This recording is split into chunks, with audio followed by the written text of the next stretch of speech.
página Canva Maya. En esta sesión aprenderemos a decir algunos miembros de la familia. Para empezar tenemos al papá, que lo podemos decir como tata, ta y yu. Y la mamá lo podemos decir como na. Y el hermano menor puede ser itzin y el mayor es un. Para la hermana menor diríamos itzin y para la mayor ti. Para el esposo sería ichan y para la esposa atam. Y para el nieto sería abi, para los dos mujer y hombre. Los abuelos diríamos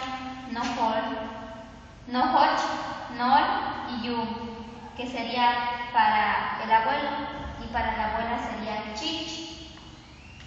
Para decir primo puedes decir kasukun y ka y sin, que sería para los dos.